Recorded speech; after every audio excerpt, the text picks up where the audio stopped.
दोस्तों, ये कहानी हमें दुनिया के सबसे फेमस टेनिस प्लेयर्स में से एक मारिया शारापोवा की लाइफ और करियर के बारे में बताती है। उनकी लाइफ के शुरुआत के दिन कैसे थे, किस किस परेशानी से वो गुजरी, कौन कौन सी तकलीफ उन्हें आई और इन सब के बावजूद वो कैसे इस दुनिया की सबसे महानतम खिलाड़ी बन पाई। तो अब हम शुरू करते हैं रीच फॉर द टॉप का पार्ट 2।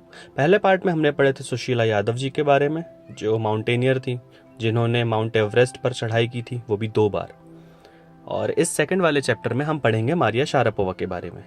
मारिया शारापोवा का जन्म हुआ था साइबेरिया में, और उस समय साइबेरिया था यूएसएसआर का हिस्सा। यूएसएसआर क्या था? यूएसएसआर बेसिकली बहुत सारे देशों का एक ग्रुप था, जिसमें सबसे बड़ा देश था रशिया और आसपास के छोटे छोटे देशों को मिला करके यूएसएसआर बना था, जिसे हिंदी में सोवियत संघ कहते हैं। तो उस यूएसएसआर में था साइबेरिया। उस साइबेरिया में जन्म हुआ था मारिया शारापोवा का।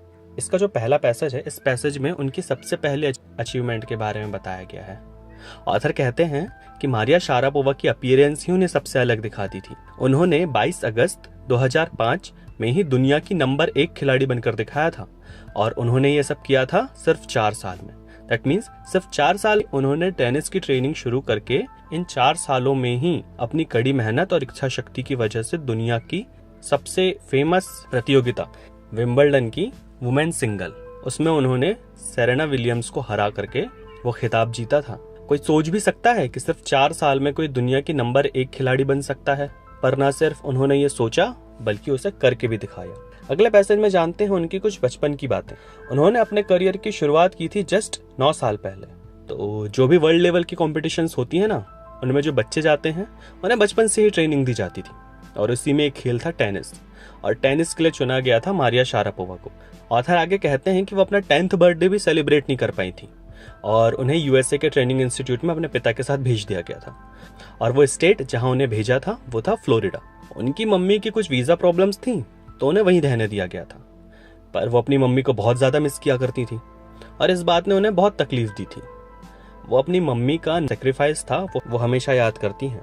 इतनी सारी बातें और इतने सारे सेक्रीफाइसेस के बीच एक चीज तो क्लियर हो गई थी कि ये सारी प्राइजेस उन्हें टेनिस सीखने के लिए चुकानी ही पड़ेगी। ट्रेनिंग भी आसान नहीं थी। वो सबसे जूनियर थी वहाँ। वो याद करते हुए बताती हैं कि वो 8 बजे बेड पर चले जाती थी, पर क्योंकि वो सबसे ज्यादा जूनियर थी, उन्हें परेशान करने के लिए जो उनके साथ के लोग थे 11 बजे आते थे और उसे नींद से उठाते थे और फिर रूम साफ करने और बाकी के काम करने के लिए बोला करते थे, और ऐसे उन्हें बहुत परेशान किया जाता था। पर इन सब के बावजूद मारिया परेशान नहीं हुई, बल्कि इससे उन्होंने खुद को और मजबूत किया और ज्यादा कमिटमेंट के साथ तैयारी करने लगी। जैसे जैसे समय बीतता जा रहा था, वो धीरे धीरे अपनी पर्सनालिटी को और ज्यादा इम्प्रूव करते जा रही थी, और एक स्पोर्ट्समैन के रूप में, एक खिलाड़ी के रूप में और एक इंसान के रूप में वो और ज्यादा स्ट्रांग होते जा रही थी। वहां के लोगों ने उन पर बहुत ज्यादा ज्यादती की, पर इसके बावजूद उन्होंने कभी टेनिस छोड़ने के बारे में सोचा नहीं। उन्होंने इसे अपने कमजोरी बनाने के बजाय इसे अपनी ताकत बनाया। इतने स्ट्रगल के बाद और इतनी मेहनत के बाद उन्हें फाइनली सफलता मिली थी 2004 के विंबलडन में। विंबलडन में हो रहा था वुमेन सिंगल टेनिस चैंपियनशिप, और इसमें उन्होंने वो कर दिखाया जो हर टेनिस प्लेयर के लिए एक सपना होता है। वो ये चैंपियनशिप जीत गई, और ऐसा करने वाली वो 18 साल की दुनिया की पहली महिला बन गई थी। जब उनसे पूछा जाता रशिया के बारे में और उनकी नेशनैलिटी के बारे में, क्योंकि उन्होंने यूएसए में ट्रेनिंग की थी और वो खेलती थी रशिया के लिए, तो जब उनसे इस बारे में पूछा जाता तो वो कहती हैं, हाँ, मैं रशिया से हूँ, और ये भी सच है कि मैं यूनाइटेड स्टेट्स ऑफ अमेरिका में अपनी जिंदगी का बहुत सारा वक्त गुजारी हूँ, पर मेरे पास रशियन सिटीजनशिप है और मैं रशिया को ही बिलोंग करती हूँ। अगर रशिया मुझे परमिशन दे तो मैं रशिया के लिए ओलंपिक में भी खेल सकती। उन्होंने अपनी जर्नी को हमेशा याद रखा, और जब उनसे इस बारे में पूछा जाता उन्होंने कहा कि वो बहुत ज़्यादा कॉम्पिटिटिव हैं और उन्हें मेहनत करना बहुत पसंद है, और उन्होंने जितना भी कुछ कमाया है वो अपनी हार्डवर्क और अपने इच्छा शक्ति के दम पर कमाया है।